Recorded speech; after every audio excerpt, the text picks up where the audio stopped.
एम्पावरर्स इस वक्त आपको माइक्रो लेवल के ऊपर डॉलर्स अर्निंग के हवाले से तो बहुत ज़्यादा एम्पावर कर चुका है अल्हम्दुलिल्लाह। विजिट वीजास की जो डिनाइल है ना, वो नॉर्मली होता है under 214 B, 214 B, immigrant intent. That person with his spouse, his और her spouse and children under the age of 21, वो पूरी की पूरी फैमिली यहाँ यूएस में डायरेक्टली ग्रीन कार्ड पे आ सकती है। We have formed the world's biggest ecosystem on eBay trainings and on eBay fulfillment centers. Winners, अस्सलाम वालेकुम।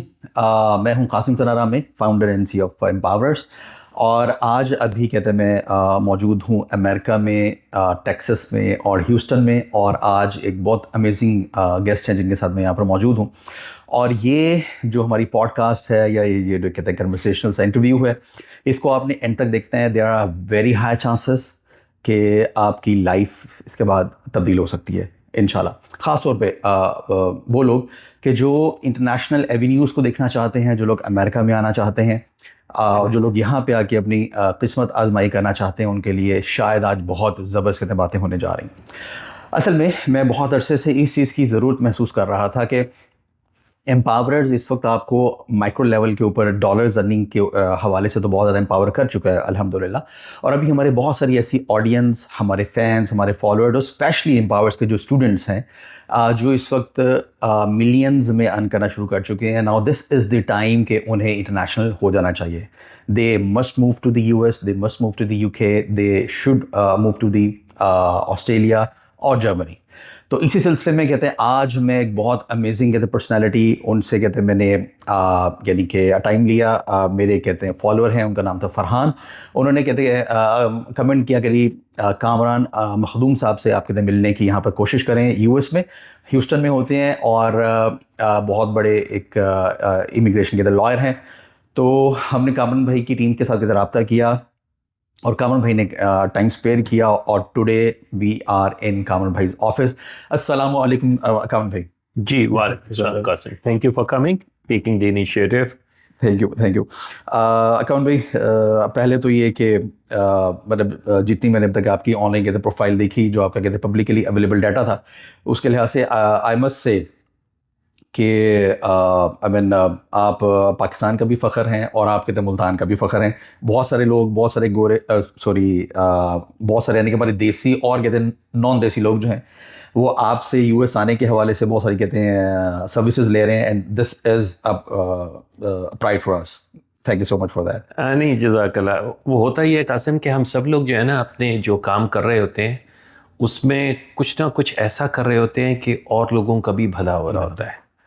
और उसमें जिस तरह आपने भी अभी कहा कि आपके लेट्स से ऐसे बहुत सारे फॉलोअर्स हैं जो लाखों में कमा रहे हैं या मिलियंस में कमा रहे हैं, इन एसेंस वो सदका जारी हैं आपके लिए, क्योंकि आपने उन्हें मशाल राह दिखाई, आपने उन्हें बताया कि ये एक एवेन्यू है। उनमें से बहुत सारे हैं जो डिसहार्ट हो गए होंगे, कुछ ऐसे हैं जिन्होंने उसे देखा। आज भी ये किस्मत की बात है कि आपके ये जो पॉडकास्ट है कितने लोग देखेंगे, बिल्कुल, और उसमें से कितने मुस्तफ़ीद होंगे, और कितने उससे फिर इंस्पिरेशन लेंगे कि हाँ हमने आगे बढ़ना है। बिल्कुल। But the one thing which I would commend you as well is कि आप ये मशाले जला रहे हैं, और ये वक्त के साथ साथ ये ऐसी हैं जो चलती रहेंगी। आपकी वजह से उनके रोज़गार हैं, उन रोज़गारों की वजह से और लोगों का फ़ायदा हो रहा है। So kudos to you as well. जज़ाकल्लाह कामरान भाई। अच्छा कामरान भाई, वैसे तो मैं कहते इसको एक नेशनल फ्लो में ये सारी चीज़ें डिस्कस करता होता हूँ, और ये जो मेरी पॉडकास्ट है वो विदाउट एनी स्ट्रक्चर्ड वो होती है। I mean that's the way it should be, free and candid, right. लेकिन आज मैंने थोड़े से कहते क्वेश्चन कहते हैं लिखे। रीज़न ये थी कि थोड़े टाइम के अंदर कहते हैं मैक्सिमम जो बेनिफिट है वो हम डिलीवर कर सकें। अच्छा, नॉर्मली हम स्टार्ट में ना कहते हैं ये डिस्कस करते होते हैं कि भाई आपकी लाइफ क्या थी, लेकिन ये क्वेश्चन मैं पूछूंगा बीच में। स्टार्ट में वो वाला सबसे इम्पॉर्टेंट कहते हैं क्वेश्चन जो हर कोई कहते हैं जानना चाह रहा होता है। मेरे इस वक्त जो ऑडियंस है उसमें बहुत से लोग ई कॉमर्स कर रहे हैं, international e commerce. They are doing e commerce on eBay, they are doing e commerce on Etsy, they are doing e commerce on Shopify। फिर बहुत सारे लोग कहते हैं सॉफ्टवेयर की फील्ड्स हैं, बहुत से लोग कहते हैं डिजिटल अर्निंग्स के हवाले से। तो मेरा जो सबसे पहला क्वेश्चन, वो तमाम लोग जो इस फील्ड में हैं, चाहे वो फ्रीलांसर हैं या वो एक स्टार्टअप हैं या वो एक यानी कि रिमोट जॉब कर रहे हैं, उनके लिए क्या क्या एवेन्यूज हैं अमेरिका में के? एवेन्यूज बहुत सारे हैं, जिनमें सर फहरिस्त B1 है, B1 visitor for business, not the contemporary B1 B2 जिसमें वो कहते हैं भाई हमने सैर के लिए जाना है, पता नहीं सियाहत करेंगे, पता नहीं घूमे फिरेंगे, दोस्तों से मिलेंगे। सो जो कॉमन फैक्टर होता है वो है B1/B2। लेकिन एंटरप्रेन्योर्स के लिए, बिजनेस प्रोफेशनल्स के लिए there is a specific one called a B1 only, that's it. वो क्या है कि मैं यहाँ आऊँगा और मैं अपने बिजनेस इंटरेस्ट को देखना चाहता हूँ। राइट। अगर आप इससे थोड़े से ज़्यादा लेवल पे जा रहे हैं, where you have been doing business for a certain time, there is an E1, E is in England, that is called treaty trader visa, treaty trader, तजारत, याद करें। जो that's what it is। Amazon, ये सारी जो social media platforms हैं जिसमें आप कुछ डिलीवर कर रहे हैं। And there is third thing which is called an E2, treaty investor, जिसमें आप कहते हैं कि मेरे पास पैसा था, मैंने उस पैसे को बिजनेस में लगाया और वो ग्रो कर रहा है। ताहम इन सब में जो सबसे इंपॉर्टेंट चीज़ है वो है टाइज इन पाकिस्तान। टाइज इन पाकिस्तान यानी कि मैं वापस आऊँगा। मैं वापस आऊँगा और क्यों आऊँगा?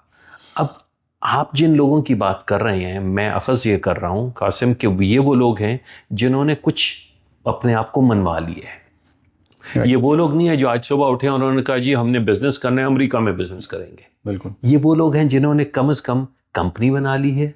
ये वो लोग हैं जिन्होंने कम से कम कुछ महीने या उससे ज़्यादा ट्रेड शुरू कर दी है, कुछ प्रोडक्ट्स ली हैं, प्रोडक्ट्स को बेची हैं। अब उनके साथ प्रॉब्लम क्या है कि उनका बैंक अकाउंट नहीं खुल रहा, क्योंकि उनके पास यहाँ का सोशल नहीं है, तो वो वाइज बैंक या इस किस्म की चीज़ों को इस्तेमाल कर रहे हैं। They can not open in the main stream banks like Chase, Wells Fargo, bank of America वगैरह। उनके लिए ये एवेन्यू बहुत अच्छा है। क्या? B1, क्योंकि वहाँ वो ऑफिसर को जाके ये बता सकते हैं कि अभी हमारे पास वीज़ा नहीं था, यहाँ बैठे हुए पाकिस्तान में हमने बिजनेस को इस हद तक ग्रो कर दिया, अब हम वहाँ जाके we need to take it to the next level. Right. अब इसी में कुछ चीज़ें जो आपके वो साहिबान जो कर रहे हैं ये बिजनेस, उन्हें पता होगा कि वो पाकिस्तान में बैठे हुए कंपनी बना सकते हैं। बिल्कुल।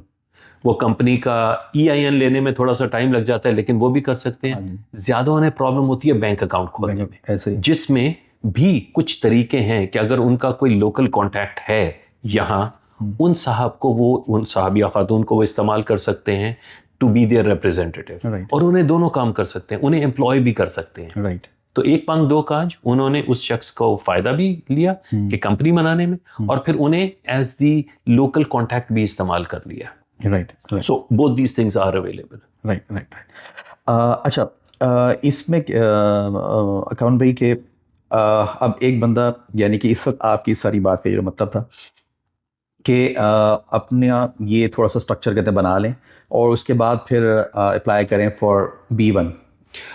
या तो बना ले, क्योंकि विजिट वीज़ास के जो डिनायल है ना, वो नॉर्मली होता है under 214B, 214B immigrant intent.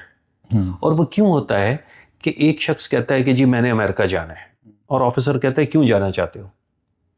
कहता है भाई वो डिज्नीलैंड है, स्टैच्यू ऑफ लिबर्टी है, पता नहीं मैं ये देख लूँगा। The person is confused. यहाँ पे you are very clear on what you intend to do. Right. You are focused. Right. वहाँ पे आपको अपनी बैंक स्टेटमेंट नहीं लेके जानी, अपनी रिटर्न टिकट नहीं लेके जानी, लेके क्या जाना है? द कन्विक्शन इन यू, कि आप करेंगे क्या वहाँ पे। That is your force, that is the stature you have to take with you. अब उसमें it could be anything. I have had cases जहाँ पे यंग एंटरप्रेन्योर्स हैं, उन्होंने आज तक अमेरिका की शक्ल नहीं देखी, लेकिन even then they are doing business while sitting in Pakistan. Right. Right. In different places. Right. आपको बड़े शहर में भी नहीं होना चाहिए, जहाँ इंटरनेट है, बिजली, आप बैठ सकते हैं। बिल्कुल। That's the beauty of this global situation. बिल्कुल। सो आपकी कुछ क्रेडिबिलिटी होनी चाहिए before you venture into coming to US and starting your business. तो आपका वो माइंडसेट जो है ना, वो होना चाहिए एंटरप्रेन्योरियल। राइट। अच्छा, अकाउंट भाई, अब एक बंदा है, उसने आगे कहते हैं B1 के लिए किया, अप्लाई किया, और उसने ये जो कहते प्री रिक्विजिट्स जो थे ये उसके कहते फुलफिल्ड थे, और ये सारी चीज़ें थी उसकी, और ही और she got the visa. Right. अच्छा, अब वो B1 पे इधर अमेरिका आके क्या क्या एक्टिविटीज़ कर सकते हैं वो? क्या वो कोई अर्निंग आके स्टार्ट कर सकते हैं, या यहाँ पे से वो मीटिंग्स करेंगे, कॉन्फ्रेंसेस करेंगे, मतलब क्या? I am glad you asked that question, क्योंकि there is a very fine line आपको इजाज़त है, आप यहाँ कंपनी बना सकते हैं, आप घर भी खरीद सकते हैं, गाड़ी भी खरीद सकते हैं, आप उस बिजनेस के अंदर एम्प्लॉयज़ रख सकते हैं, आप खुद काम नहीं कर सकते। B1 पे हम ये सारे काम कर सकते हैं। हाँ, बिल्कुल। तो और यही वजह होती है क्योंकि वो कहते हैं कि भाई हम आपको देखना चाहते हैं as an entrepreneur.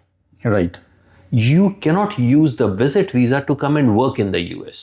Right right. तो आप अगर कहते हैं कि जी विजिट वीजा पे मैंने कंपनी बना ली, मेरी कंपनी चल रही है, मेरे पास बिजनेस कार्ड है, मैं उस कंपनी का CEO हूँ या प्रेसिडेंट हूँ, और अल्हम्दुलिल्लाह मैं महीने के 10-12 हज़ार डॉलर भी कमा रहा हूँ। राइट। आप डिपोर्ट हो जाएंगे जब आप ये कहेंगे कि जी मेरे पास एम्प्लॉयज़ नहीं है। क्यों? बिजनेस चल रहा है, कौन कर रहा है? कौन कर रहा है? So you need to have employee. Now the other interesting part is employee की कोई designated salary नहीं है कि महीने का उसे 3,000 देना है। सही। Depending on the nature of your business, और जब आप organically grow कर रहे हैं तो business भी आहिस्ता आहिस्ता बढ़ रहा है। ऐसे। तो शुरू में आप कहते हैं कि जी मुझे एक एम्प्लॉई, फर्ज करें ये Amazon बिजनेस है, राइट, मुझे एक एम्प्लॉई ऐसा चाहिए जो सिर्फ वेयर हाउस में मेरी चीज़ों वगैरह को देख सके और मुझे हफ्ते के 5 घंटे के लिए चाहिए, और मैं उसे लेट्स से $20 पर आवर दे रहा हूँ। सही। एक हफ्ते के $100 ही दिए। सही। So you can customise it to the way you want, it's just that it should make sense कि जी वक्त के साथ साथ जिस तरह मेरी ज़रूरत पड़ रही है, आपका अपना एम्प्लॉय नहीं है, जहाँ पे आप चीज़ें स्टोर कर रहे हैं उस Amazon 3PL वेयर हाउस में, वो भी तो इनडायरेक्टली आपका एम्प्लॉय है। ऐसे।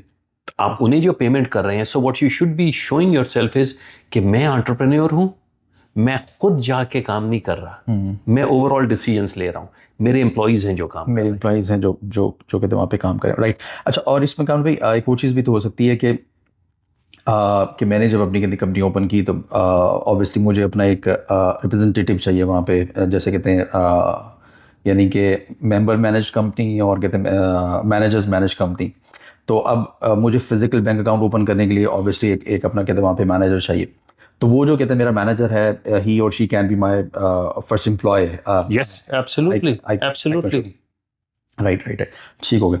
और कमरे अभी हमारा ये ना जिस कहते हैं मैं कहते हैं बाय द वे बात करूँ कि एम्पावरर्स जो मेरी कहते हैं ऑर्गेनाइजेशन जो है, हम लोग eBay की जो कहते हैं एम्पावरमेंट है उसके ऊपर हम लोग कहते हैं बहुत ज़्यादा काम कर रहे हैं, और we have alhamdulillah formed the world's biggest ecosystem on eBay trainings and on eBay fulfillment centers. We have the fulfillment centers in Australia, Melbourne, UK में है, कहते हैं बेडफोर्ड में है, और कहते हैं लंदन में है, US में यहाँ पे कहते हैं रिचमंड में है, टेक्सास में, सॉरी ह्यूस्टन में, और इसी तरीके से जर्मनी में we have started in Hamburg. Right.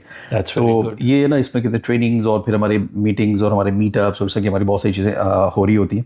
और फिर जो eBay है उसमें ऑब्वियसली बात है कहते हैं आपको ना फुलफिलमेंट अपनी ही चाहिए होती है, अनलाइक अमेजोन में आप अपनी फुलफिलमेंट भी आप कर सकते हैं, मतलब पिक पैक शिप, और अमेजोन के फिर अपने वेयर हाउसेस भी होते हैं। तो we are the largest ecosystem of eBay in the world अल्हम्दुलिल्लाह। और अभी हमारा ना ज़्यादा पेनिट्रेशन देसियों में थी, इंडियन पाकिस्तानी, चाहे वो वहाँ पर हैं या पूरी दुनिया में कहीं पर भी हैं, but now we are going to penetrate into the English people, the native people, और अभी हमारी यहाँ पे क्या कहते हैं मीटिंग्स वगैरह हुई हैं। राइट। ठीक होगा अकाउंट भाई। अब वो B1 के ऊपर कहते हैं यहाँ पर आ गए, और आपने बता दिया कि एक बड़ी फाइन लाइन है कि यहाँ से खुद वो यहाँ पे खुद जॉब नहीं कर सकते अपनी कंपनी में या कहीं और पे, यानी कि यहाँ से कोई अर्निंग नहीं करेंगे। That's what I wanted to clarify. I'm glad you stole the words out of my mouth. तो एक शख्स के फिर ज़हन में ये होगा कि अगर मैं पैसा लगा रहा हूँ, मैं अपना वक्त लगा रहा हूँ और मैं कमा नहीं सकता, क्यों कर रहा हूँ मैं, क्यों? Right right. That's exactly what I wanted to, अगर आप नहीं भी बोलते तो I wanted to discuss on that. The person, because he or she is the owner, वो कंपनी के प्रॉफिट्स ले सकते हैं। Right right. वो बिजनेस में एज अ सैलरी नहीं ले सकते। राइट। तो वो ये नहीं कह सकते कि मैं महीने का ये कमा रहा हूँ, ये मेरी इनकम है। हाँ, चूंकि वो मालिक हैं, उस मालिक होने की वजह से वो कहते हैं कि भाई ये हमारा पैसा है, ये बिजनेस ने अर्न किया, ये मेरे डिविडेंड्स हैं, वो ले सकते हैं। वो ले सकते हैं। व्हाइल ही और she is in the USA, कहीं उसका कोई ताल्लुक नहीं है, इन द USA बाहर हैं तो राइट उसको बता। राइट। ठीक है। अस्सलाम वालेकुम। अगर आप एक ही लैपटॉप से multiple eBay, Etsy, TikTok shop, Twitter या other social media accounts use करना चाहते हैं लेकिन आपको बैन होने का खतरा रहता है, तो आपके लिए एक हल है मेरे पास। जी हाँ, आपके इस मसले का हल है एड्स पावर। एड्स पावर एक एंटी डिटेक्ट ब्राउजर और प्रोफाइलिंग टूल है और इसमें हर एक प्रोफाइल ऐसे ही काम कर रही होती है कि जैसे एक सेपरेट लैपटॉप काम कर रहा है। एड्स पावर के अंदर मल्टी अकाउंटिंग करना बहुत आसान है और एड्स पावर अलहदा प्रोफाइल्स क्रिएट करता है।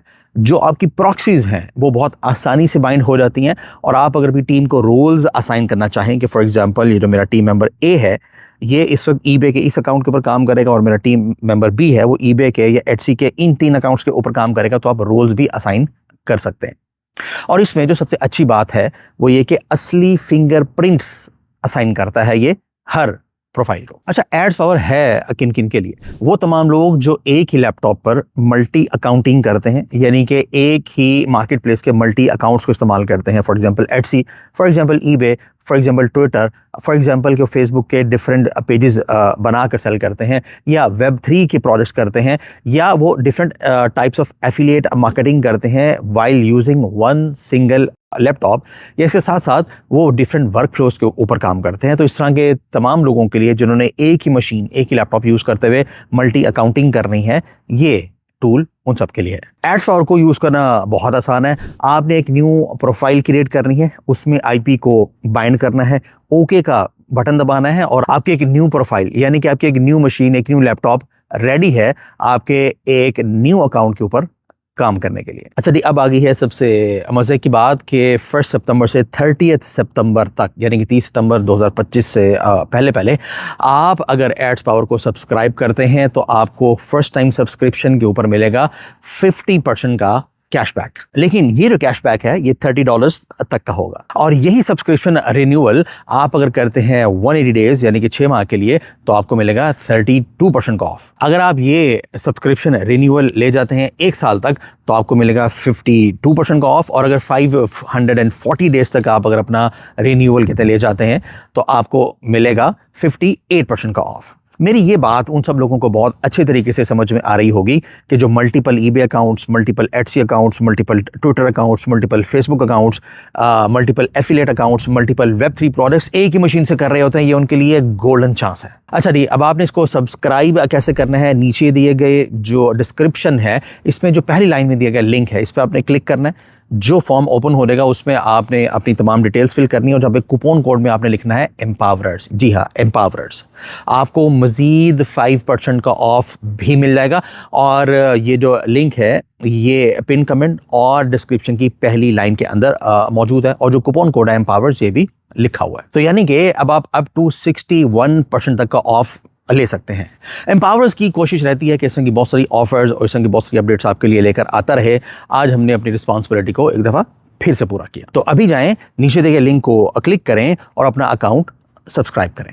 अच्छा कमल भाई, अभी यानी कि आजकल ना कहते हैं दुनिया में डिजिटल नोमैड वीज़ा जो है ना, इसका कहते हैं बड़ी एक वाइब चली हुई है, ख़ासतौर पे पुर्तगाल जिसे हम लोग कहते हैं पोर्चुगल बोलते हैं, वो एक कहते हैं बहुत अच्छी ऑफर्स करा रहा है। इसी तरीके से यूएई ने स्टार्ट किया, इसी तरीके से कहते टर्की ने स्टार्ट किया है और भी कहते कुछ ऐसे कंट्रीज़ हैं कि जो डिजिटल नोमैड वीज़ाज़ दे रहे हैं कि अगर आप महीने का शायद $3000 कहते अर्न कर रहे हैं आप, और यानी कि जिस कंट्री में आपने जाना है उस कंट्री के बाहर से आपके क्लाइंट्स हैं और वो अर्निंग हो रही है, तो ये आपको निस्बतन आसानी से वीज़ा दे रहे हैं। मेरे काफ़ी सारे फ़ैन फॉलोअर्स हैं जो कहते हैं पुर्तगाल मूव हुए और यूएई में भी।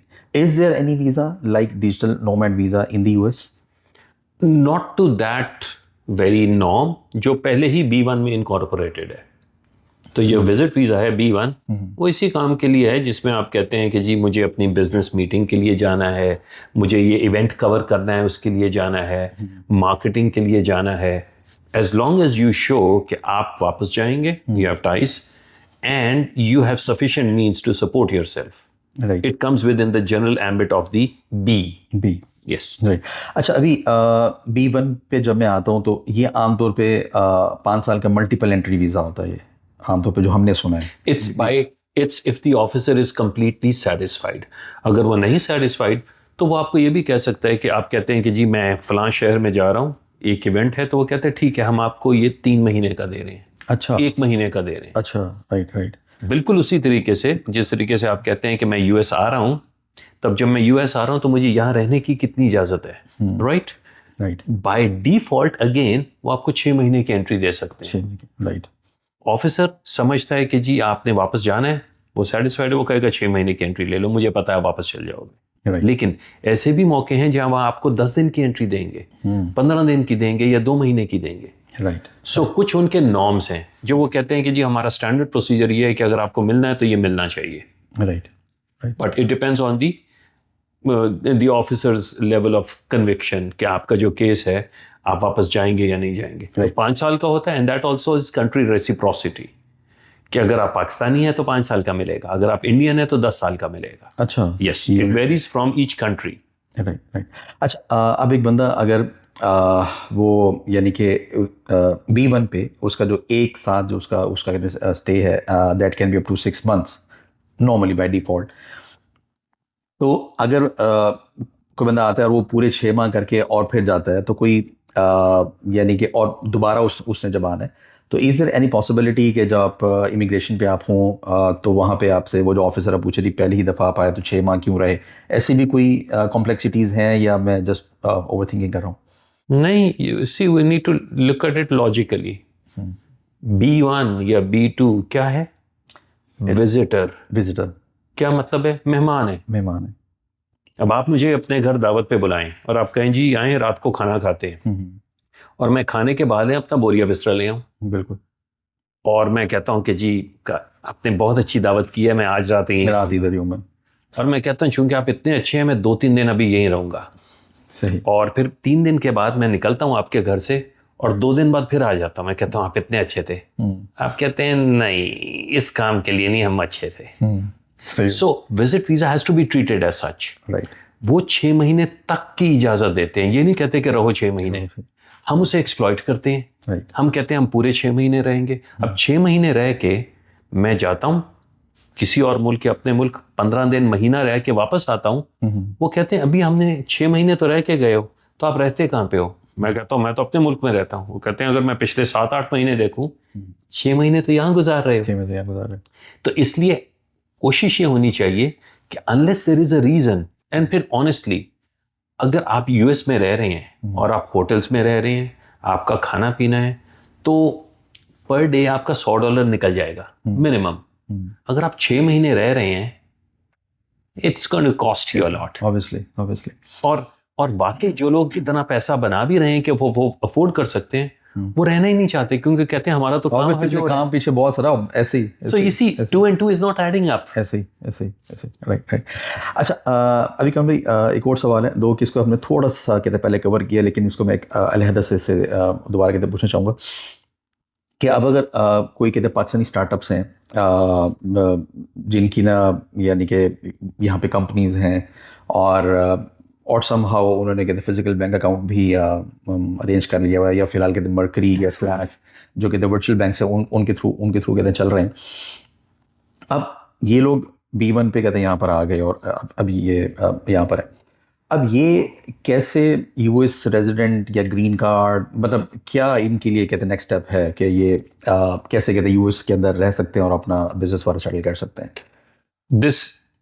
ये जो एक चीज़ है ना, मैं लोगों से, जिस तरह थोड़ी देर पहले मैं आपसे बात कर रहा था कि वी कस्टमाइज, उसमें मैं लोगों से एक बात करता हूँ, मैं कहता हूँ आप ये भूल जाओ कि आपने यहाँ कैसे रहना है, वो मुझ जैसे प्रोफेशनल का काम होना चाहिए। राइट। आपका फोकस क्या होना चाहिए? अपने बिजनेस को परवरिश दो। राइट। अपने बिजनेस को बढ़ाओ, उसे बेहतर करो। वाई? क्योंकि based on how you do your business, मुझ जैसे लोग आपको कस्टमाइज्ड ऑप्शंस दे सकते हैं। I give you an example. एक साहब ऐसे हैं जिनका पाकिस्तान में बिजनेस है। Right. And this I am giving you just a rough example, I don't know if the person exist और नॉट, लेकिन एक साहब है जिनका पाकिस्तान में बिजनेस है, वहाँ 3-4 एम्प्लॉयज़ हैं।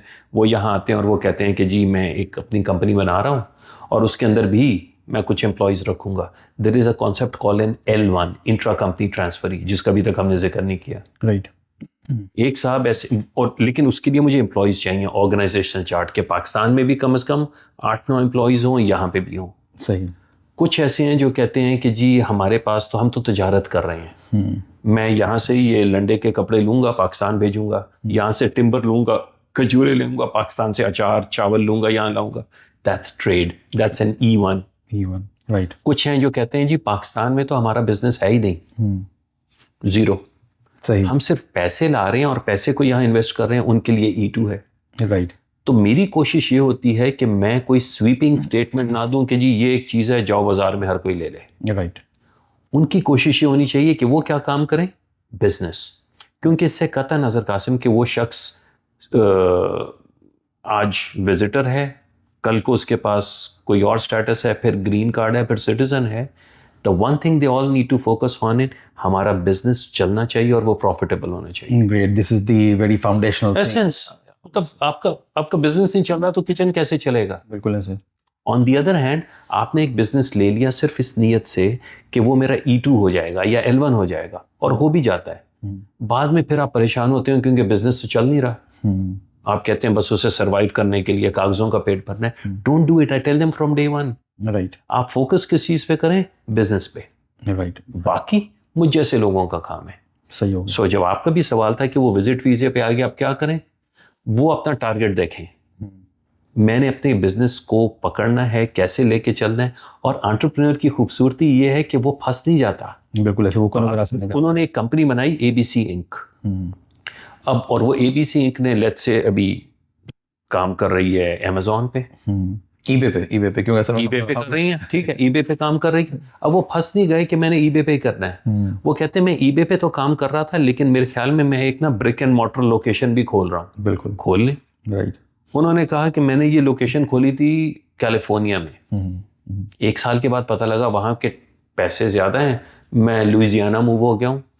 He can do what ever he likes. Right, focus सिर्फ एक बिजनेस, मेरा बिजनेस प्रॉफिटेबल हो, बिजनेस प्रोग्रेस करे, क्योंकि जब ये चीजें होंगी बाकी चीजें ऑटोमेटिकली आएंगी। बाकी से ऑटोमेटिकली आएंगी। अच्छा, ऑब्वियसली अभी आपने खैर बात का बहुत अच्छे तरीके से आंसर कर दिया कि भाई ये हम लोग जज करेंगे कि भाई as a consult, as a immigration lawyer, कि आपके लिए कहते हैं क्या चीज़ कहते हैं, केस कौन सा फाइल का, केस कौन सा फाइल का, बिजनेस उनकी जिम्मेदारी है, बिकॉज उसमें मेरा अमल दखल नहीं होना चाहिए। Right right. अच्छा, अभी अकाउंट भाई हमारी ना कहते हैं इस वक्त बहुत बड़ी तादाद मेरे कहते हैं फॉलोअर्स की और स्टूडेंट्स की ऐसी है कि जो बिजनेस वुमेन या बिजनेस मैन तो नहीं है, but they are freelancers and they are doing good, और $2,000 $2,500 कहते हैं वो पाकिस्तान में बैठे बना रहे होते हैं, जो कि एक बड़ी अच्छी इनकम बन जाती है। राइट, कमेंडेबल, अल्हम्दुलिल्लाह। और कुछ ऐसे भी हैं कि जो कहते हैं रिमोट जॉब्स कर रहे होते हैं। अच्छा, इनके लिए जनरली स्पीकिंग, मतलब इनके लिए कहते हैं क्या बात है, इनके लिए भी क्या यही वाला बात है कि उन्होंने अपना बिजनेस ओपन नहीं किया, उन्होंने यहाँ पे कोई ऐसी एक्टिविटी नहीं की, तो क्या इस वक्त वो जिसके लिए फ्रीलांसिंग कर रहे हैं या जिसके लिए जॉब कर रहे हैं, मतलब वो कुछ सपोर्ट कर सकते हैं? बिल्कुल, वो भी सपोर्ट कर सकते हैं, और उसके लिए एम्प्लॉयर ड्रिवन वीजाज होते हैं, एम्प्लॉय ड्रिवन, जिसे कहते हैं, एक होता है टेम्पररी, वो होता है H1B। H1B पूरे साल में एक दफ़ा निकलता है, 65,000 वीज़ाज हैं, उसकी लॉटरी है। लेकिन उसके अलावा तो फ़र्ज़ करें एक ऐसे साहब हैं जो मेरे लिए काम करते हैं, वो मुझे फ्रीलांस सर्विसेज प्रोवाइड करते हैं, आप सोशल मीडिया संभाल रहे हैं, राइट, कुछ भी संभाल रहे हैं, और आई लाइक द पर्सन, लेकिन मैं उन साहब को यहाँ परमानेंटली लाना चाहता हूँ। तो there is a process called PERM, PERM, labour certification, EB3, मुख्तलिफ नामों से जाना जाता है, और EB stands for employment based. वो एक ऐसा प्रोसेस है जो मैं एज एन उनका फ्यूचर एम्प्लॉयर उनके लिए करता हूँ, एंड इंशाल्लाह in about 3 to 4 years that person with his spouse, his or her spouse and children under the age of 21, वो पूरी की पूरी फैमिली यहाँ US में डायरेक्टली ग्रीन कार्ड पे आ सकती है। And it will take around 3 to 4 years। 3 to 4 years। उसमें ऐसा भी है, लाजमी नहीं है कि वो पहले यहाँ आए, E2 पे आए, H1B पे, F1 पे, और फिर ग्रीन कार्ड हो। वो पाकिस्तान में, ये दुनिया के किसी कोने में बैठे हैं, डायरेक्टली उनका ग्रीन कार्ड होगा। ज़बरदस्त, ज़बरदस्त। Based on the employer who is in the US, it's a future job. Winners, आपको जो एक चीज़ कहता मैं बार बार कह रहा होता हूँ कि एथिकली अपने आप को स्ट्रॉन्ग करें और टेक्निकली अपने आप को स्ट्रॉन्ग करें, और अपने क्लाइंट्स को अपने काम से खुश करें, ताकि वो आपको ग्रीन कार्ड पे अमेरिका बुला लें। जैसे कि इस वक्त हमारे बहुत सारे स्टूडेंट्स जो हैं वो UK मूव हुए और US के अंदर कहते मूव हुए हैं। तो इस वक्त हमें कामरान भाई जो हैं उन्होंने खुद हमें ये चीज़ कहते बता दी है कि जो एम्प्लॉयर है वो 3 से 4 साल के अंदर ग्रीन कार्ड पे आपकी पूरी फैमिली, आपके बच्चों समेत आपको यहाँ पे बुला सकते हैं।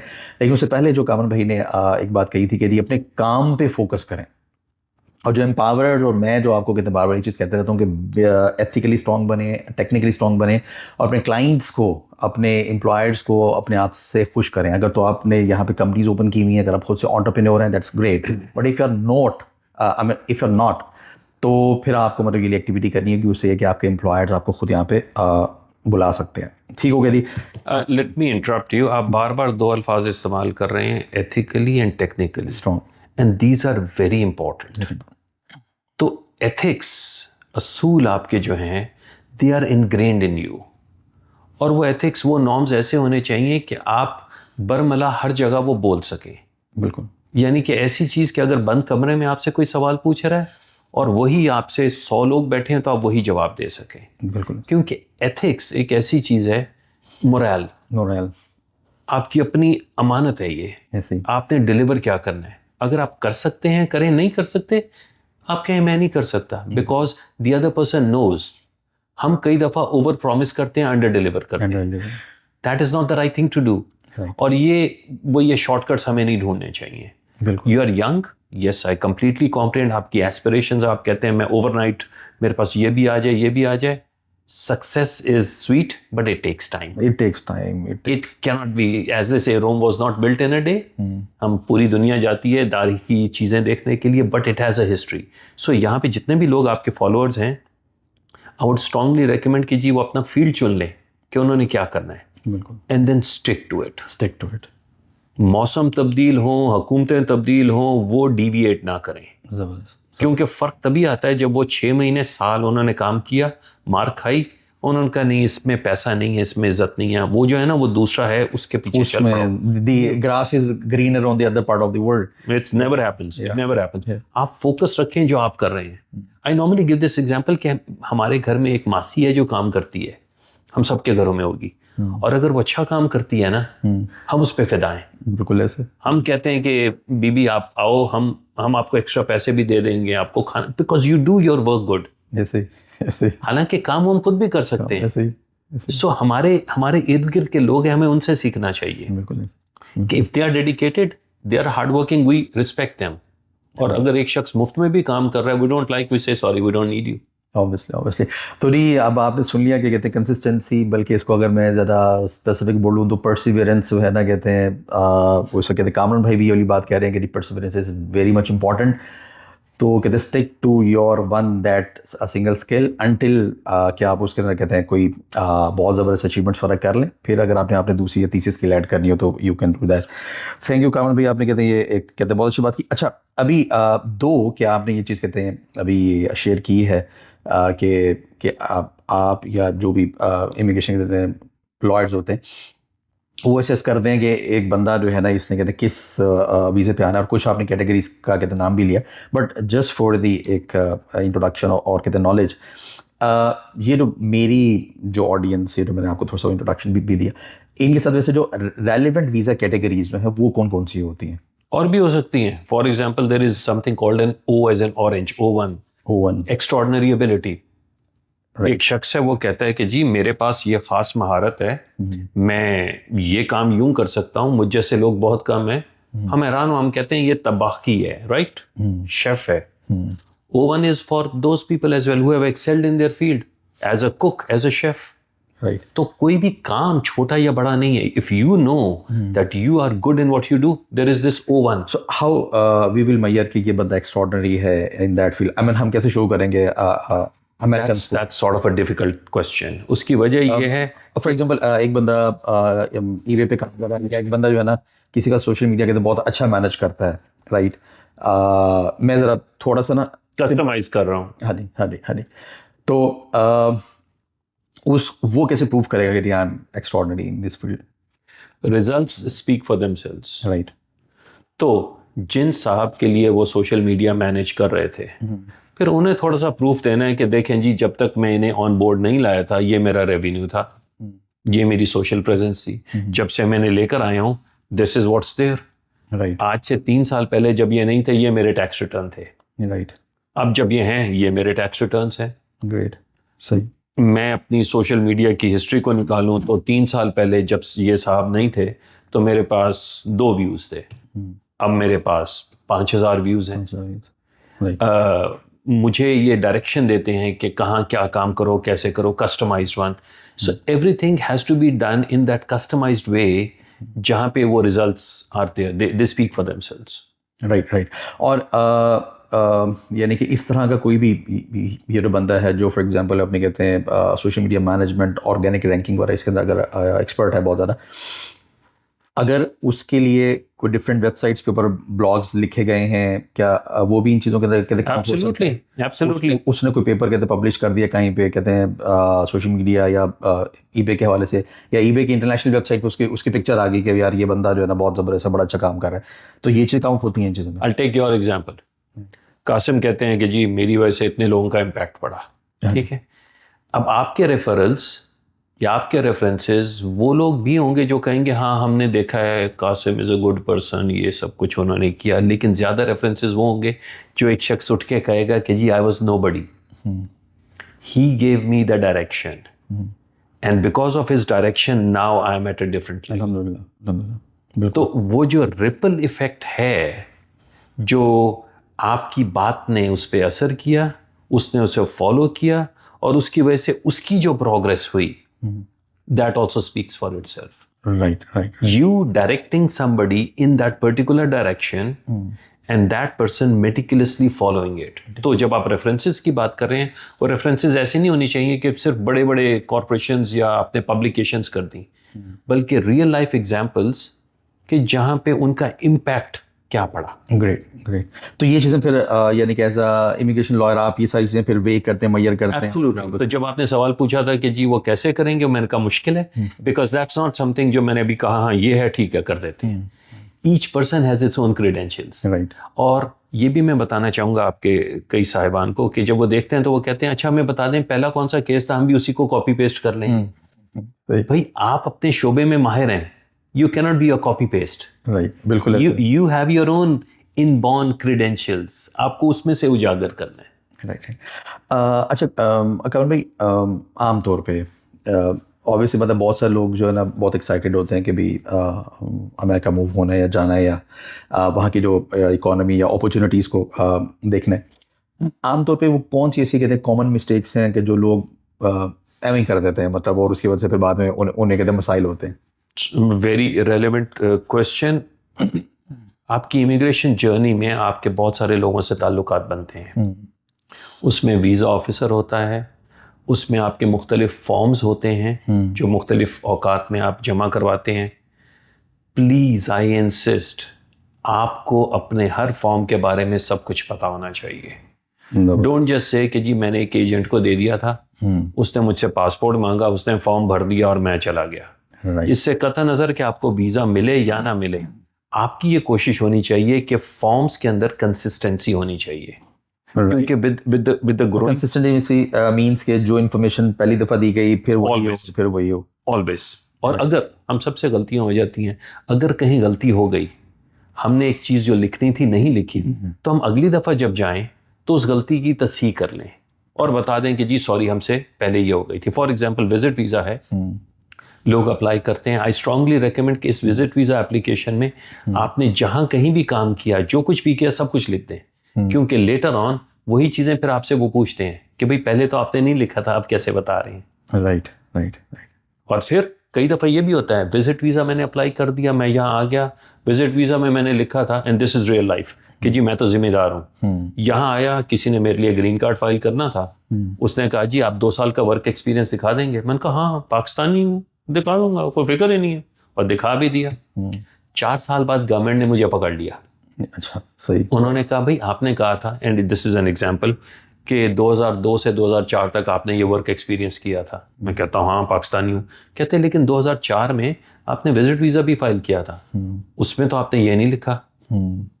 अब मैं सर को जाता हूँ कि ओह ये क्या हो गया, और मैं अब बैठा हूँ 2025 में, तो वो 21 साल पुरानी वाली चीज़ भी मेरी पकड़ लेते हैं। तो इसलिए we need to have consistency कि जो बात मैंने पहले की थी आज तक वही चल रही है, और वो हर इंसान को खुद पता होती है। जब आप किसी थर्ड पार्टी को दे देते हैं, चाहे वो एजेंट हो चाहे लॉयर हो, वो अपनी दानिश के मुताबिक भरता है। तो आपकी कोशिश ये होनी चाहिए हर एप्लीकेंट की, हर जगह मैं अपनी चीज़ों को कंसिस्टेंट रखूँ। राइट। ठीक हुआ, ये बहुत इंपॉर्टेंट पॉइंट है। और अभी जब हमारी ये वाली कहते पॉडकास्ट अभी हमारी कहते स्टार्ट हुई, तो उससे पहले जब मैं कहते कामन भाई के साथ बैठा हुआ था, तो कामन भाई ने मुझसे ना अलहदा से भी इसके ऊपर कहते बात की थी कि जब आपने अपना DS 160 कहते फाइल किया था फॉर B1 वीज़ा, तो उसमें जो इन्फॉर्मेशन आपने लिखी थी वो आपको याद है, वो आपको पता है, कहीं ऐसा तो नहीं किसी और ने फिल की थी, और तो उसमें आपने कंसिस्टेंट रहना है। तो I mean this is extremely important thing, तो इसको आपने कहते भूलना नहीं है। अच्छा, अभी दो के हमारा इस चीज़ के ऊपर थोड़ी डिस्कशन होगी, लेकिन मैं क्वेश्चन को थोड़ा सा ज़रा स्पेसिफिकली कहना पूछूंगा कि जो सॉफ्टवेयर स्टार्टअप्स हैं या सैस बेस कहते हैं कंपनीज हैं, जो हमारे कहते हैं इस तरह के पाकिस्तान के जो कहते हैं डिजिटल एंटरप्रेन्योर्स वगैरह हैं, अगर वो कहते हैं B1 पे फॉर एग्जांपल कहते हैं यहाँ पर आ गए हुए हैं, और एक ना बड़ी कहते हैं कॉमन एक बात सी चली हुई है, एक ना कहते हैं वाइब चली हुई है कि जी आप यहाँ पर आ जाएं और यहाँ आके ना अपना स्टेटस E1 या E2 में ना कहते हैं चेंज करा लें, और उसके बाद फिर आपके पास 3 साल होंगे, तो 3 साल में आप हाथों मारें, कोई अपने कनेक्शंस बनाएं और ग्रीन कार्ड ले लें। तो इस दो की एक जनरलाइज चीज़ है, आपने कहा था कि हर एक केस कहते हैं स्पेसिफिक होता है, लेकिन ये जो सॉफ्टवेयर कहते फाउंडर्स, डिजिटल बिजनेसेस कहते फाउंडर्स और स्टार्टअप्स वगैरह, इस फील्ड में या इस कबीले में इस तरह की ये बात ना कि कॉमन है बहुत ज़्यादा।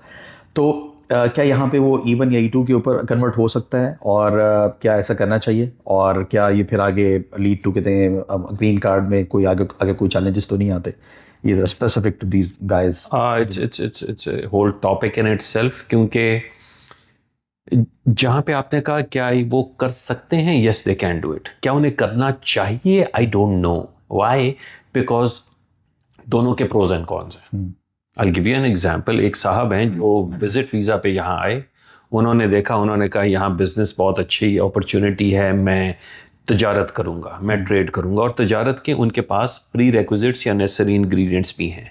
अब दो मराहिल आते हैं, एक है change of status in the US और दूसरा है बाहर जाएं और वीज़ा अप्लाई करें। फ़र्क क्या है दोनों में? जब आप US के अंदर कोई भी स्टेटस चेंज करते हैं, चाहे वो स्टूडेंट हो, विजिटर हो, इन्वेस्टर हो, कोई भी, you are allowed to stay for a longer period, right. तो शुरू में आप आए, आपको 6 महीने मिले, आपने स्टेटस चेंज किया, उन्होंने कहा मजीद इतनी देर तक रह लो, सही हो गया, सही हो गया, बाहर नहीं जा सकते, सही हो गया, सही हो गया। आपको अब इसके फायदा क्या है? आपका इंटरव्यू नहीं होगा, जो कुछ है लॉ फर्म ने करना है, it's easier to work it out, requirements are relatively under control, लेकिन फ़र्क ये है आप जा नहीं सकते। अब कब नहीं जा सकते? जब तक आपके ग्रीन कार्ड की बारी नहीं होती। I'll come to that in a minute, क्योंकि कोई भी चीज़ US में ऑटोमेटिक नहीं है, right. तो ऐसा नहीं है कि आप आए, आप E2 पे 2 साल गुजारे, वो कहते हैं चलो ग्रीन कार्ड ले लो भाई, उसका एक अलग रास्ता है जो आपने अप्लाई करना है।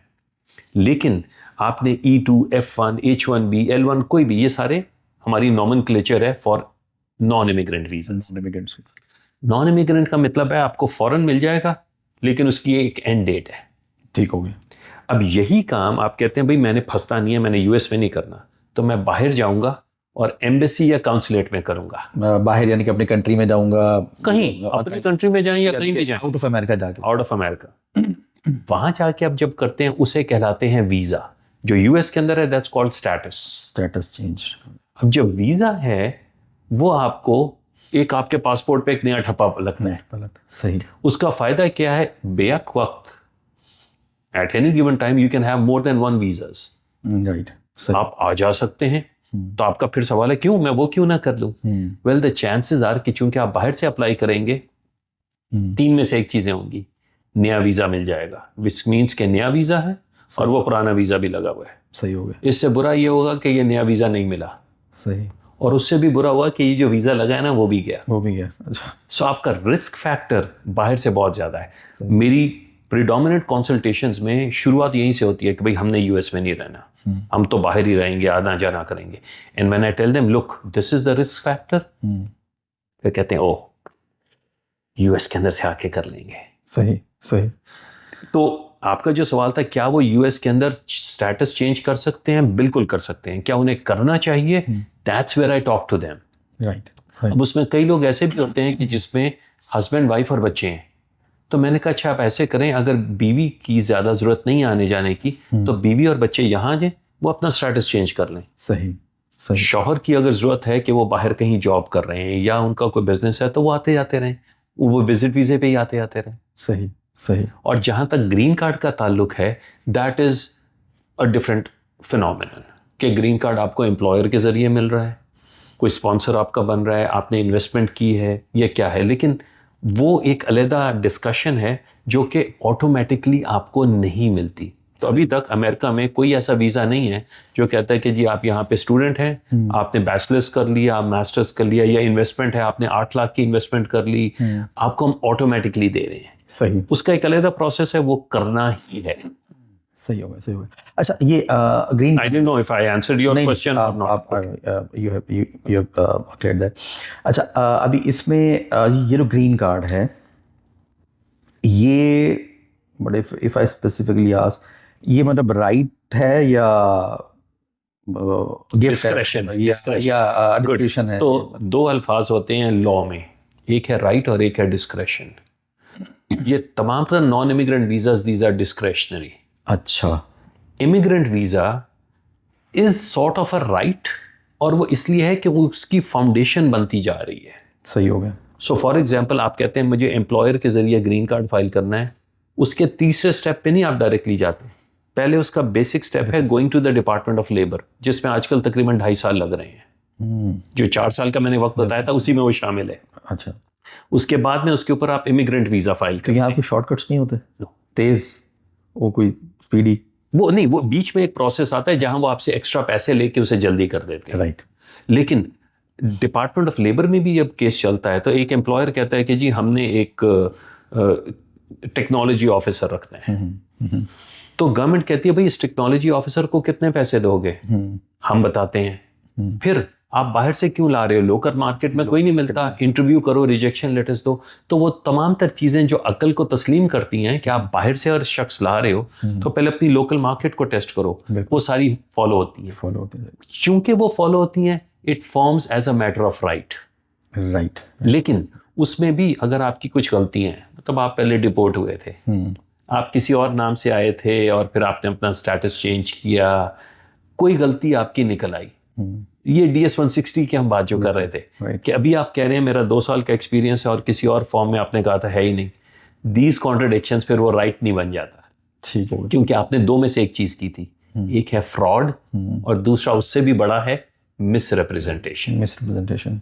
फ्रॉड ये है कि मैं आपसे झूठ बोल रहा हूँ, इंटेंशनली बोल रहा हूँ, और मिसरिप्रेजेंटेशन मुझे सच बोलना चाहिए था और नहीं बोल रहा। सही। तो ऐसे भी केसेस हो रहे हैं कि जहां सिटीजनशिप की लेवल पे लोग चले गए हैं, उनके पास ग्रीन कार्ड पिछले 10 साल से था, 15 साल से था, अब जब वो सिटीजनशिप पे जा रहे हैं वो कहते हैं आपने ये मिसरिप्रेजेंटेशन की थी, इसकी वजह से नहीं दे रहे। अच्छा।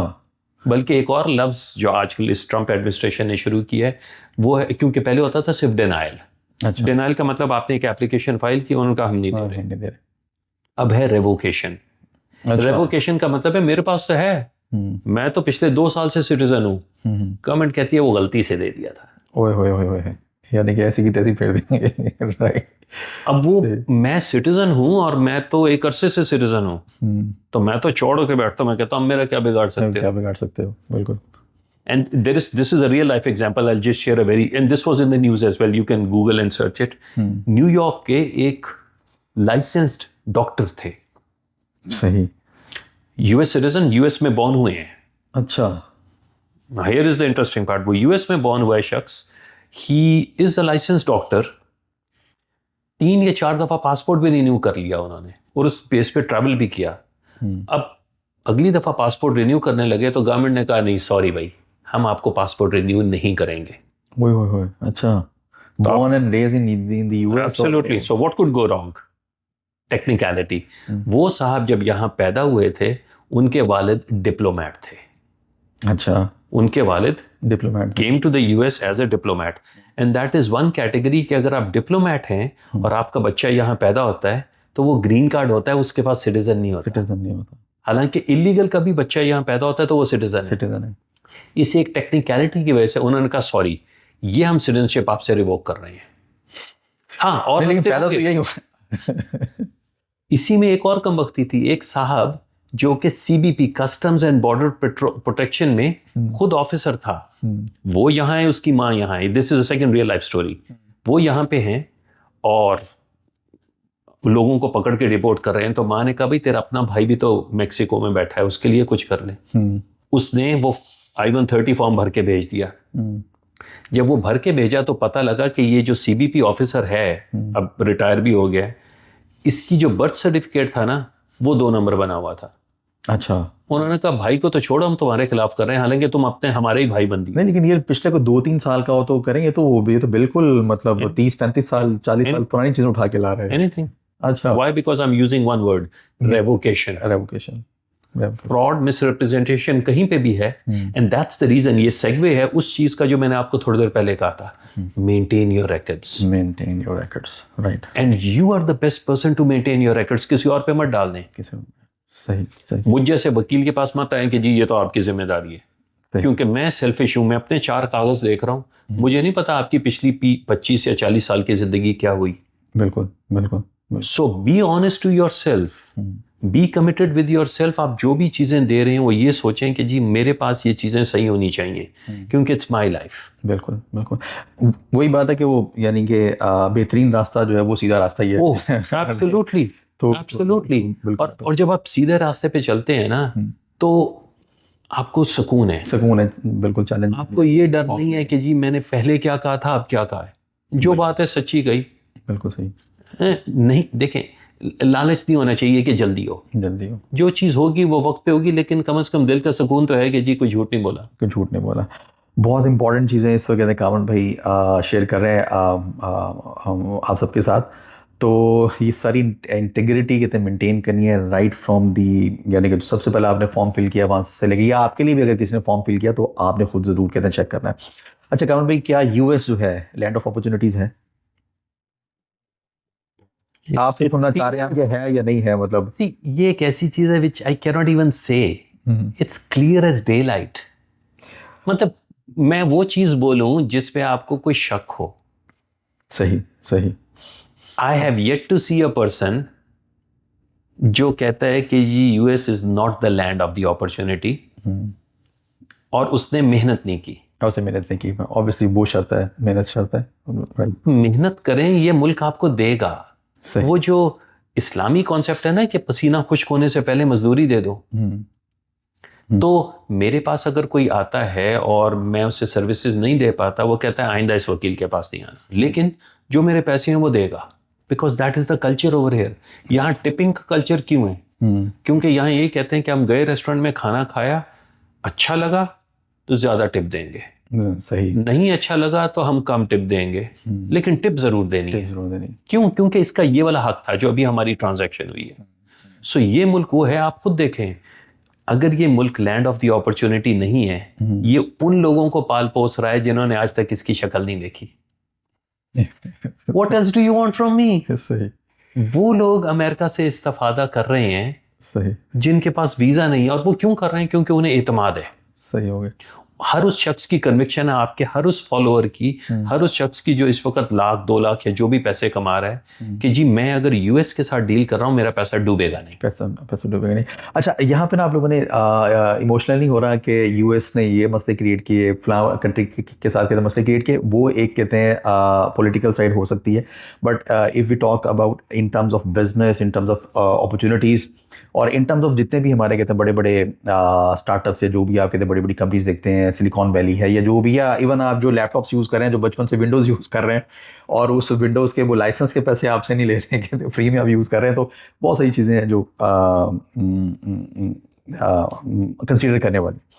अच्छा अकाउंट भाई, थोड़ा सा हम ये ना कहते हैं जानना चाहेंगे, और हम अपने इंटरव्यू के इस वाली पॉडकास्ट और ये जो कन्वर्सेशन है इसके तकरीबन एंड पर हम लोग कहते हैं पहुँच गए हुए कि you were born and raised in Multan, और born in Dera Ghazi Khan, in Kuwait, Dera Ghazi. अच्छा, डेरा गाजी खान। और पैदाइश मेरी डेरा गाजी खान में हुई थी। 3 या 4 साल का था जब कुवैत चला गया। ये द जर्नी के शॉर्टली के कैसे आप यूएस तक पहुंचे, और अभी कितने साल हो गए आपको यहाँ पे? ये एक इंस्पिरेशन बहुत सारे लोगों के लिए कि कैसे। उसमें भी मैं टोटली 2-3 चीज़ों पे बात करूंगा। एक तो ये कि अल्लाह पे एतमाद रखें, ये सोचें कि जो आपके हक में हो रहा है वो बेहतर हो रहा है। सही हो गया। और अपनी डगर को मत छोड़ें। बिल्कुल ठीक हो गया। 14-15 साल मैं कुवैत में रहा हूँ। वहाँ से जब छोड़ के आया तो बाकी अल्हम्दुलिल्लाह मैं बहुत दुनिया घूमा हूँ। दोबारा कुवैत नहीं गया क्योंकि वहाँ मकसद नहीं था जाने का। छोटी बहन अभी भी वहाँ रहती है, भाई भी, वालिदैन भी वहीं पे थे, लेकिन कभी ऐसी ज़रूरत नहीं पड़ी। पाकिस्तान में जब मैं था, वकालत मैंने डे 1 से की और आज तक, अगले साल 30 साल हो जाएंगे मुझे, 96 में शुरू की थी। वकालत के अलावा मैं कोई और काम नहीं करता। मेरे पास बिजनेसेस होते हैं जिन्हें मैं मशवरे दे रहा होता हूँ, बता रहा होता हूँ, लेकिन उनके साथ मैंने कभी पार्टनरशिप नहीं की। अच्छा। कि वो उनका काम है, वही कर रहे हैं, मेरा काम वकालत है। सही। यहाँ पे भी जब आया था, यहाँ के मैंने पाकिस्तान में भी वैलेडिक्टोरियन था, गोल्ड मेडलिस्ट था लॉ में, पूरे 3 साल पहली दफ़ा वो हुआ था। अभी तक नाम वगैरह वहाँ पे है, मुल्तान लॉ कॉलेज में, यूनिवर्सिटी, बहुत दिन जिक्र है यूनिवर्सिटी और उसमें। लेकिन मेरी कोशिश यही थी कि जी वहाँ पे भी अगर, एंड अल्हम्दुलिल्लाह आई कैन से दैट, कि पाकिस्तान में भी अगर मेरे काम से कोई खुश नहीं था तो मैंने अपने उसे पैसे वापस कर दिए। मैंने उसे माजरत, वकील होते हुए आपने पैसे वापस कर दिए। मैंने कहा नहीं, देखें आप शायद हाई कोर्ट बार एसोसिएशन और ये जो डिस्ट्रिक्ट बार एसोसिएशन वगैरह में भी कोई एक्टिवली रोल प्ले करते थे। वो सारे कर चुका था, और मेरे जो साथ के साहिबान हैं जिनके साथ मेरा इंटरेक्शन रहा था, they can attest to it. कोशिश मेरी यही थी कि वहाँ पे भी नीट एंड क्लीन रहो, क्योंकि अल्लाह ने हमें हर किसी को कोई ना कोई काम दिया है। हमारा काम है कि उसे ऑनेस्टली देना है, डेडिकेटेडली वापस करना है, ना कि हम अपने जोन में बैठ जाएं कि जी मैं तो वकील हूँ, जाओ तुमने जो करना है मेरा कर लो। तो मेरे ख्याल में अगर मैंने अपनी शो मारी थी कि मैं वकील हूँ, तो सिर्फ तब मारी होगी कि जब पुलिस वाले ने रोक लिया, तो मैंने उसे कहा भाई मैं तो एडवोकेट हाई कोर्ट हूँ, तो मेरे पास लाइसेंस नहीं है, राइट। तो उस हद तक। और आपने अपनी गाड़ी की लाइसेंस प्लेट पे भी लिखा हुआ था एडवोकेट हाई कोर्ट, मेरे छेड़ा ना कोई? नहीं उस पर नहीं, ऐसे काम तो नहीं, प्रैक्टिस है वहाँ पे। नहीं ऐसी चीज़ें नहीं थी, लेकिन अगर वो किया होगा तो सिर्फ उसी हद तक, उससे ज़्यादा नहीं, क्योंकि I myself believe in the rule of law. अलबत्ता जो बाकी चीज़ें हैं कि यहाँ पहुँचा, उसमें मैं नोट करता हूँ कि जी अल्लाह आपके लिए ना रास्ते बनाता रहता है, और उन रास्तों में भी अगर आप अपनी सच्चाई को पकड़े रखो तो कोई ना कोई रास्ता बना रहता है। सही। मैं यहाँ से लॉ करके गया था फुल स्कॉलरशिप पे, वापस गया हूँ पाकिस्तान, नौकरी अप्लाई की, उन्होंने कहा जी बहुत अच्छा, आपकी बहुत अच्छी पढ़ाई है, हम आपको नौकरी नहीं देंगे। अच्छा। मैं डिसहार्ट हो गया। सही। मैंने कहा यार मैंने 3 मास्टर्स किए हुए हैं, उनमें से 2 लॉ में किए हैं, गोल्ड मेडलिस्ट हूँ, नौकरी नहीं मिल रही। अल्लाह की मर्जी थी। Just the other day I was talking to my wife कि जी अगर वहाँ नौकरी मिल गई होती, मैं भी वहाँ बैठा नौकरी कर रहा होता। अल्लाह दरवाजे बंद करता है तो जानबूझ के करता है, क्योंकि वो चाहता है कि जी वो दरवाजे तुम्हें नजर नहीं आ रहे ना, उन पे नॉक करो, उन्हें खोलो। तो हमारी जितनी भी जर्नीज हैं, चाहे वो इमिग्रेशन जर्नी हो, मैरिज हो, हमारी लाइफ हो, कि हम अपने आप को किस तरीके से लेके चल रहे हैं, leave it to Allah. Leave it to Allah and put your best. Yes, हम वो अपने आप को एक हद तक एक्सरसाइज कर सकते हैं, उसमें दयानतदारी और ईमानत के साथ करें, बाकी छोड़ें। अल्लाह ने जो हमारी डेस्टिनी लिखी है, और हम बहुत सारों से बेहतर हैं। अगर आप भी देखें ना, आप सुन सकते हैं, सूंघ सकते हैं, खा पी सकते हैं, हजम कर सकते हैं, अल्हम्दुलिल्लाह, बिल्कुल। You are much better than those who don't even have this. बिल्कुल ऐसे, बिल्कुल ऐसे। एंड इफ यू अपने से थोड़ा सा सेल्फिशनेस को हटा लें, अपने स्पाउस को देखें, बच्चों को देखें, माँ बाप को देखें, इर्द गिर्द देखें, you feel even more blessed. अल्हम्दुलिल्लाह, बिल्कुल, कि अल्लाह ने मुझे कितना कुछ दिया है। बिल्कुल ऐसे। एंड आप जब शुक्र अदा करते हैं, अल्लाह और देता है। ज़बरदस्त, ज़बरदस्त। तो आपने अपना बेस्ट पुट करना है ईमानदारी के साथ, और कहते हैं दयानतदारी के साथ, और बाकी चीज़ें अल्लाह पे छोड़ देनी है। ये भी कामन भाई ने अपना जो इनका कहते हैं एक सक्सेसफुल ये जो जर्नी है सारा माशाल्लाह, उसके हवाले से ये वाली चीज़ आपके साथ शेयर की। ऐसे में हमारे पास कहना टाइम कम है, वैसे तो ये वाली जो पॉडकास्ट है ये कम से कम 2 घंटे की होनी चाहिए थी, उसमें ज़रा हम बोर हो जाते हैं। हाँ नहीं, हम बोले सर जर्नी भी डिस्कस करते, लेकिन चूंकि अब हम तकरीबन एंड तक पहुंच गए हैं। अच्छा कमन भाई, एक चीज़ और के अभी इस वक्त जितने भी कहते हैं मेरे स्टूडेंट्स हैं माशाल्लाह से, इसमें खासे वेल्दी स्टूडेंट्स हो गए हैं, बहुत अच्छी अर्निंग्स कर रहे हैं, और बहुत से लोगों ने अपनी एजेंसीज बना ली हैं, अपनी फर्म्स बना ली हैं, मतलब 10 की टीम, 20 की टीम, 25 की टीम। और ख़ास तौर पे हमारी ऐसे बहुत से गर्ल्स हैं इस तरह की माशाल्लाह से, कि जो कहते हैं अपने घर में बैठी हुई कहते हैं अर्निंग्स कर रही हैं, और उन्होंने अपनी कहते हैं रिमोट टीम्स बनाई हुई हैं, रिगार्डलेस के वो केपी के किसी शहर, छोटे शहर के किसी गांव में बैठी हुई हैं, या गिलगित में बैठी हैं, या मुल्तान में हैं, या डीजी खान में, बल्कि डीजे खान कहते हैं चोटी ज़ेरी एक कबायली एरिया वहाँ का एक हमारा स्टूडेंट है।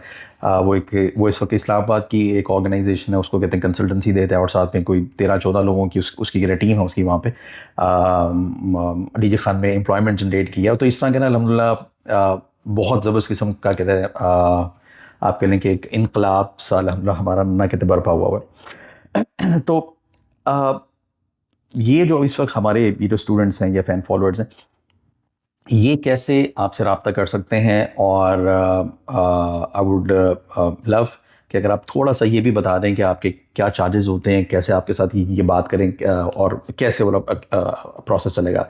राइट, तो मेरे ख्याल में वो हम स्क्रीन पे भी चला देंगे कुछ। तो एक है help@kimlawus.com, वो ईमेल एड्रेस है, help@kimlaw KIMLAWUS.com।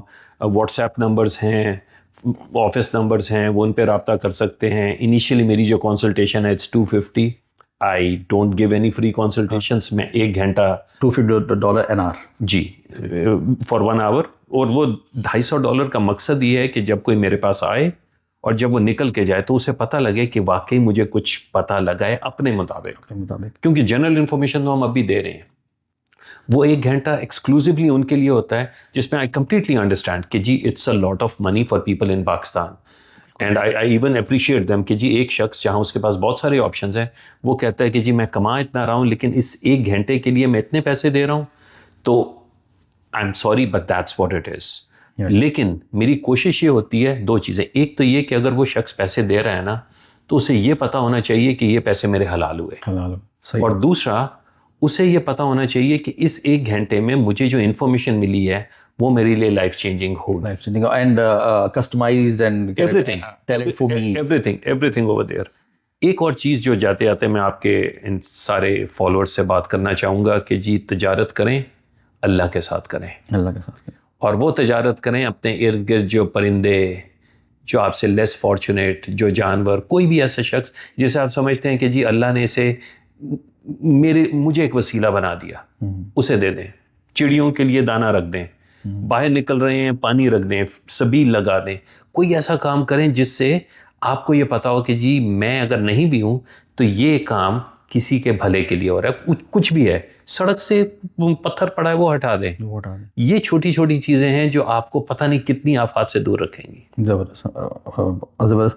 अच्छा कमल भाई, अब ये जो इनिशियल कहते हैं कंसल्टेशन है 1 घंटे की, इसके बाद कोई मतलब इसी में कोई कहते हुए फॉलोअप सेशन भी कहते हैं कवर्ड होता है अगर वो अपनी कोई चीज़, तो उनके कुछ सवालात हैं जो कहते हैं कि जी हमने बात की थी लेकिन अभी भी रह गए हैं, तो it's free of cost follow up. और पहली कंसल्टेशन सिर्फ इसलिए होती है कि वो फिल्टर्ड हो जाए, वो ऑनेस्टली सीरियस लोग हैं। मैं समझता हूँ कि जी उनका वक्त भी उतना इंपॉर्टेंट है जितना मेरा है, कि वो विंडो शॉपिंग नहीं करें। If they are serious, let them come.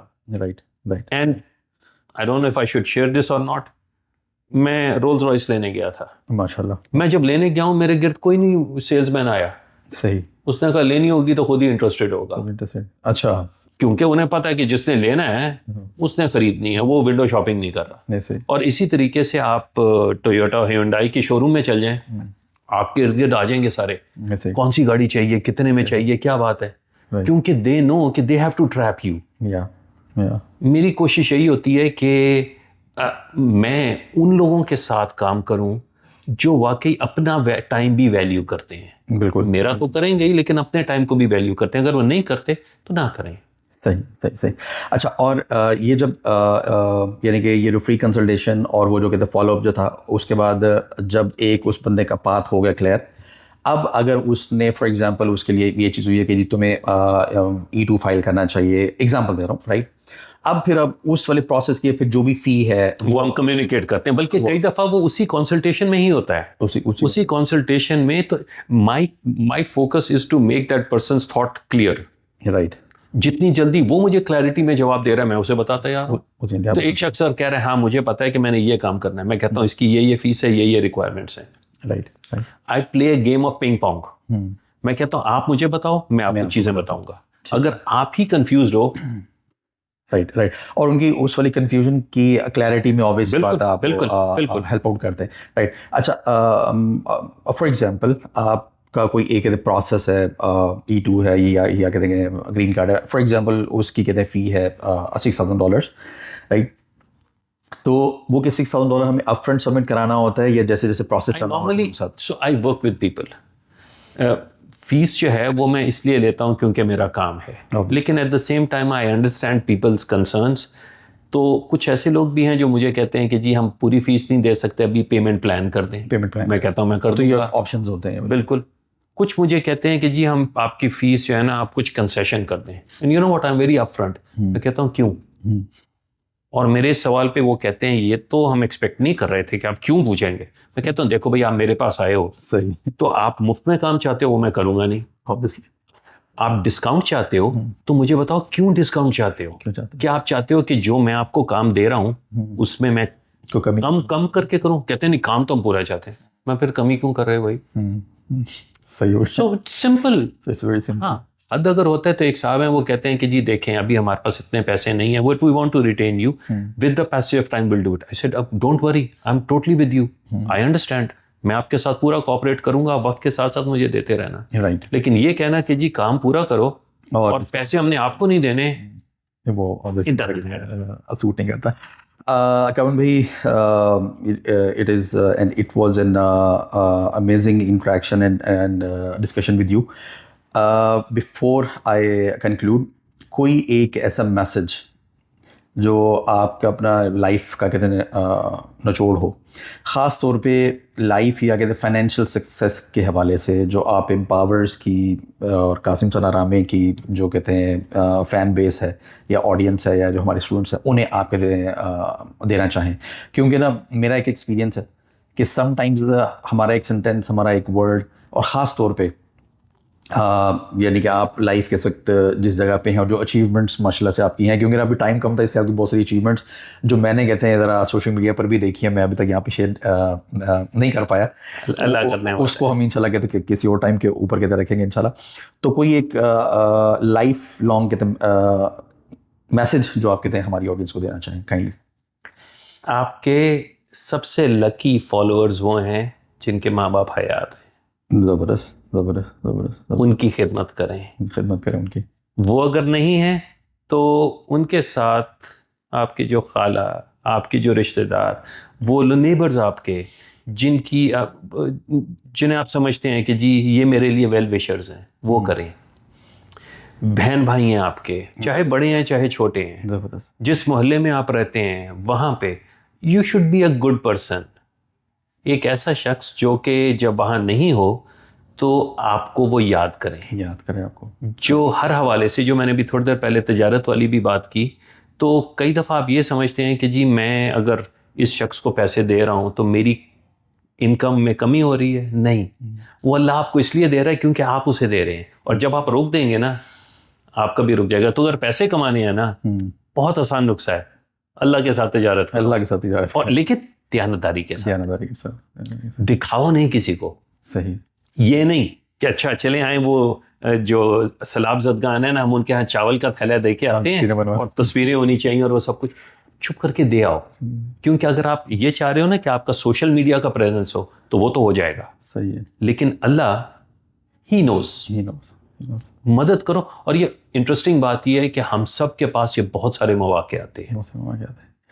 Right. तो विनर्स कहते हैं, कावन भाई ने आपको बताया है कि खैरुन्नास मय्यनफ़उन्नास, तुम में से बेहतरीन लोगों हैं जो कहते हैं लोगों के लिए कहते हैं फ़ायदेमंद हैं। और साथ ही जो मुझे एक और चीज़ कहते समझ में आई कि जो नबी करीम सल्लल्लाहु अलैहि वसल्लम की भी एक हदीस का कहते मफ़हूम है कि सिला रहमी जो है, यानी कि जो लोग कहते सिला रहमी करते हैं, यानी कि रिश्तेदारों के साथ कहते जुड़े रहते हैं और उनको कहते फ़ायदा पहुँचाते हैं, तो उनकी जान और माल उसके अंदर कहते बहुत ज़्यादा कहते बरकत पड़ती है। और कावन भाई की इस बात से मैं ये चीज़ एसेस कर सकता हूँ कि यकीनन कामरा भाई खुद भी इस चीज़ को बहुत एक्सटेंसिवली कहते प्रैक्टिस करते हैं, इस वजह से इन्होंने ये वाली बात कहते हैं यहाँ पे शेयर की। अगर मेरी ज़िंदगी में सुकून है तो वो वालिदैन की वजह से है, वो उन सब लोगों की वजह से जिनकी दुआएं हैं, मजाक में तो खैर मैं ये भी कहता हूँ अपने क्लाइंट से कि भाई आपकी वजह से मैं जिंदा हूँ, तो आपको ये है कि जी वकील ने पैसे ले लिए, मर ना जाए। सही हो गया। कामन भाई, it was an amazing conversation with you. और नहीं, जज़ाकल्लाह, thank you for taking the initiative. I know it was at the spur of the moment, but thank you. और अगर कहीं कहते वक्त बना, आप अगर कभी मुल्तान आए और अगर कभी टाइम हुआ तो हम लोग वहाँ पे अपने स्टूडियो में भी आपको होस्ट करना चाहेंगे इंशाल्लाह। और ये कि अगर मेरा कोई यूएस का कहते हैं कोई कहते हैं नेक्स्ट विजिट होगा तो हम फिर इंशाल्लाह यानी कि कुछ और क्वेश्चंस के साथ इंशाल्लाह बढ़ेंगे। Absolutely. Thank you so much for your time. आपका शुक्रिया, thank you once again for coming. जज़ाकल्लाह।